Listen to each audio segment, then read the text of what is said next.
네, 여러분 안녕하세요. GSPT TV를 앞두고 우리 사랑하는 교수님들과 함께 인터뷰의 시간을 갖게 됐습니다. 오늘은 실천신학대학원대학교의 코어라고 할 수 있는 우리 예배학의 박종환 교수님을 모셨습니다. 반갑습니다. 네, 교수님. 네, 이렇게 수업을 통해서 뵙다가 오늘 또 인터뷰를 통해서 교수님 더 뵙게 되니까 더 이게 떨림의 시간이 옵니다. 이 인간의 반응 가운데 하나가 하나님께 대한 이 반응이 이 떨림의 시간도 있을 텐데 하나님께 중심성을 두고 또 하나님께 영광 돌리는 이 예배학이 정말 모든 신학의 꽃이 아닌가 싶습니다. 그래서 우리 지도 교수님 예배학 편이 네, 지도로 돌아서신 것 지도 같아요. 교수님 네, 통해서 예. 예배학과 또 몇 가지 주제를 통해서 교수님을 통해서 한번 좋은 시간을 갖도록 하겠습니다.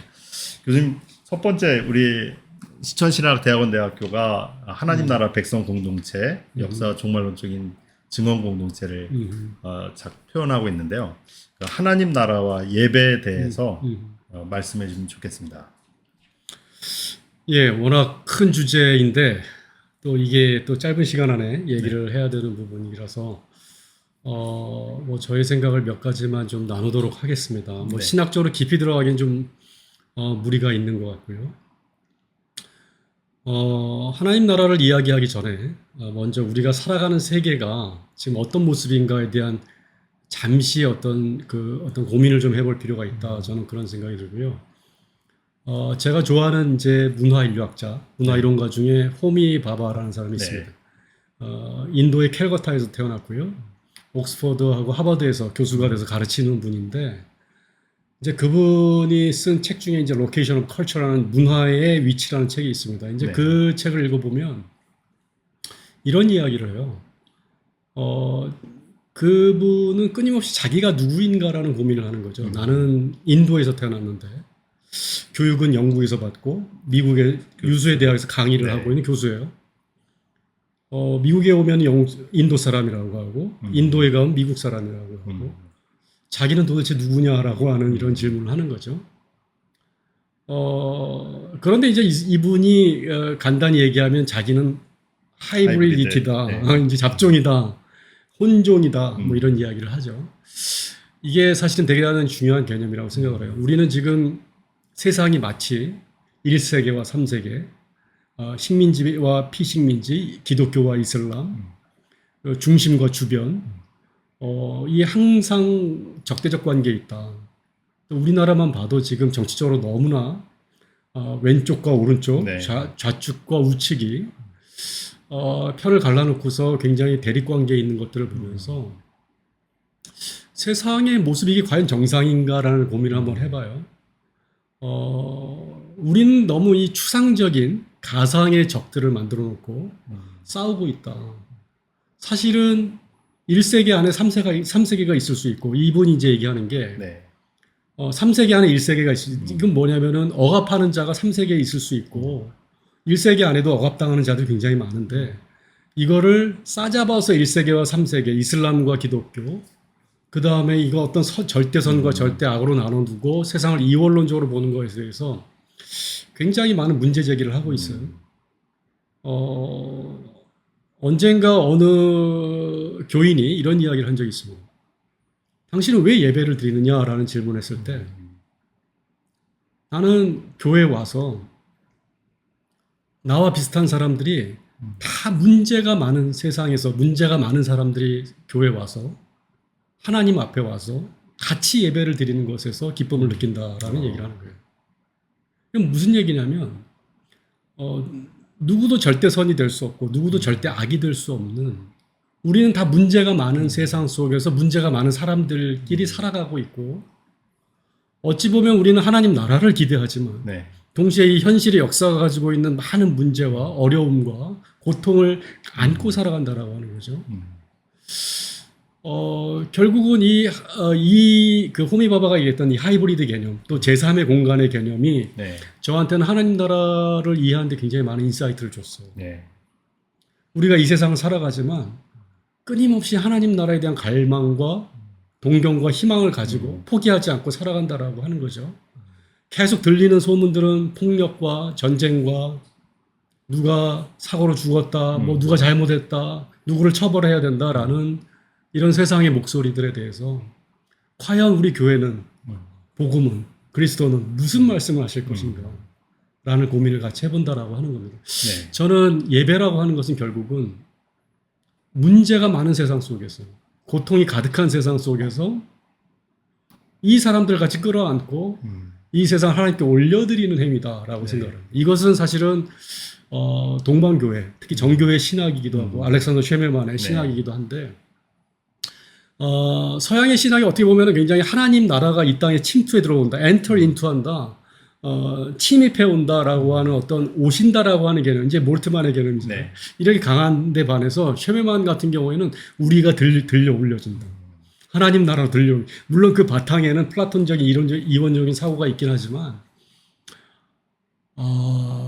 이 세상이 하나님께 올려진다라고 하는 거.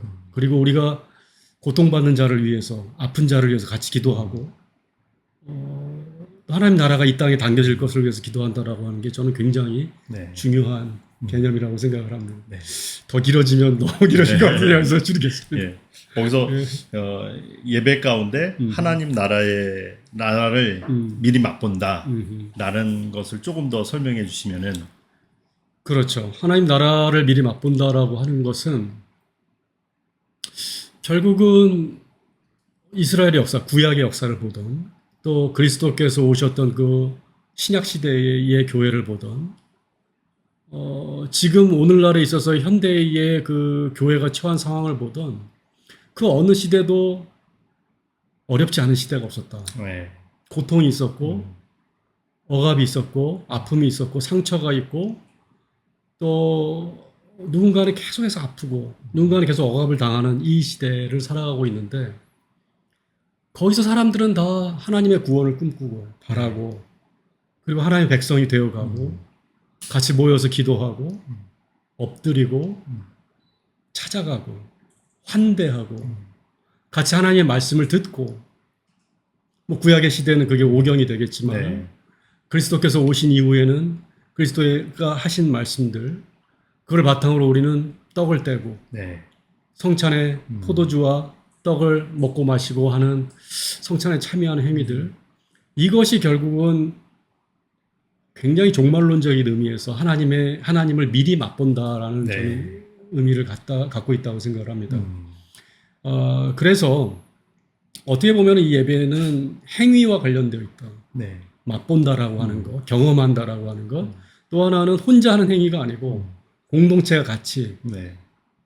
교회가, 또 바디가 되는, 그 몸이 되는, 그리스도의 몸이 되는 교회의 회중들과 같이 네. 하나님의 말씀을 듣고 그 은혜를 확증하고 또 떡과 포도주를 먹고 마시고 세상을 위해 기도하는 이런 일련의 행위들이 결국은 뭐다? 하나님 나라를 미리 맛보는 것이다. foretaste하고 pre-taste 하는 것이다.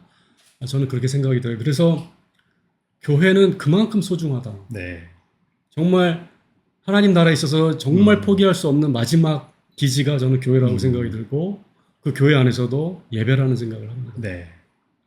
또 이때 다시 한번 되돌려 보면 교회의 또 예배의 중요성이 너무 강조되어지는데, 코로나라는 생각지 못한 전염병이 찾아와서 네, 네, 네. 예배의 변화가 이제 생겼습니다. 그래서 초대 교회의 예배 순서와 또 지금 변형되어진 지금 21세기의 예배의 순서 오더에 대해서 교수님 좀 말씀해 주시면 좋겠습니다. 그렇죠. 그 초대교회는 보면은 목사님 말씀하신 것처럼 이제 오르도라고 하는 그 순서라고 하는 게 굉장히 중요했거든요. 지금 우리는 뭐 예배 순서 그러면 주보에 나와 있는 순서를 가볍게 생각하는 경향이 있는데, 사실은 초대교회에 있어서의 예배의 순서, 그 오르도라고 하는 것은 사실은 하나님이 이 세상을 구원하는 방식이다라는 겁니다.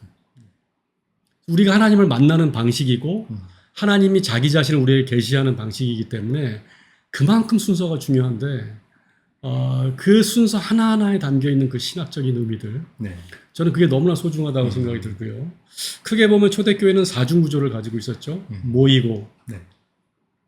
하나님의 말씀을 듣고 선포하고 성차 안에 떡을 떼고 나누고 세상으로 나가는 파송하는 그 사중의 구조를 가지고 있는데 그 구조 안에는 그 초대교회가 중요하게 생각했던 그 요소들이 굉장히 많습니다. 네. 특별히 이제 모임에는 환대의 정신, 음. 아무도 차별하지 않고 네. 가난한 자, 또 이방인, 또 약자들, 장애인들, 소수자들 차별하지 않고 심지어는 요새 이제 인공지능까지 네. 차별하지 않는 어떤 그런 인클루시브한 그런 교회의 개념들. 사실은 이것은 어떻게 보면 예수님이 삭개오를 만나고 내가 너희 집에 유하겠다라고 하셨던 그 환대의 정신이다라는 생각이 들고 누구나 다 죄인이라고 생각하고 누구나 다 손가락질하는 사람들을 교회가 품지 못한다고 한다면 네. 그 환대의 정신을 갖지 못한다고 한다면 사실은 초대교회에서 중요하게 생각했던 그 환대가 굉장히 중요하다. 또 하나님의 말씀의 선포죠. 두 번째가 말씀의 선포는 지금 한국교회가 가장 잘하고 있다고 저는 생각이 듭니다. 해석하고 설교하고 적용시키는 어떤 그런 부분에 있어서는 한국교회는 굉장히 탁월하게 성경 공부부터 시작해서 설교의 훈련이 잘 되어 있기 때문에 저는 두말할 여지가 없다. 그러나 하나 더 지적하고 싶은 것은 오늘날 설교가 너무 중요하게 등장하다 보니까 목사님들이 설교를 너무 중요하게 생각하고 예배가 갖고 있는 그 전체적인 맥락 속에서 하나님의 계시의 차원으로서의 설교가 아니라 목사님이 어떤 탁월한 탤런트로서의 설교가 강조되고 있지 않은가라는 생각이 들고 그러다 보니까 목사님이 기독교의 너무 큰 상징이 되어버렸다. 네. 특별히 이제 목사님의 얼굴, 이미지, 그 교회를 대표하는 상징이 되어버렸다라고 하는 게 저는 좀 안타깝다고 생각이 듭니다. 어쨌든 그것이 두 번째고요. 세 번째가 떡과 포도주를 나누는 하나님 나라의 성찬이거든요. 그리스도께서 광야에서 5천 명을 먹이셨을 때 굶주리고 배고픈 사람들에게 보리떡 5개와 물고기 2마리를 축사하고 그 많은 사람들을 먹였던 그 기적이 사실은 어떻게 보면 신학적으로 굉장히 중요한 의미를 갖고 있다 저는 생각합니다. 네. 인간은 빵이 너무나 소중하고 빵이 없으면 살 수 없지만 동시에 빵만으로는 살 수 없다라고 하는 그 메시지가 강렬했던 거죠. 그러니까 어떻게 보면 예수님은 오셔서 병자들을 고치시고 굶주린 자를 먹이시고 예? 많은 이적을 행하셨는데도 불구하고 이적을 쫓는 사람들을 굉장히 경계하고 지적했던 것들을 비판했던 것을 볼 수가 있는데 그러한 이중성 안에는 뭐가 있을까? 고통받는 자에 대한 연민과 그들을 치유하고자 하는 하나님의 그 그리스도의 그 마음과 동시에 그게 다가 아니라 하나님 나라에 대한 갈망 그걸 통해서 보여지는 그 메시아적인 종말론적인 그 비전과 그것을 포기하지 않고 나아가는 그런 것들이 굉장히 중요하다. 저는 그게 초대교회 신학의 핵심이다라고 생각을 합니다. 네. 네. 감사합니다. 예.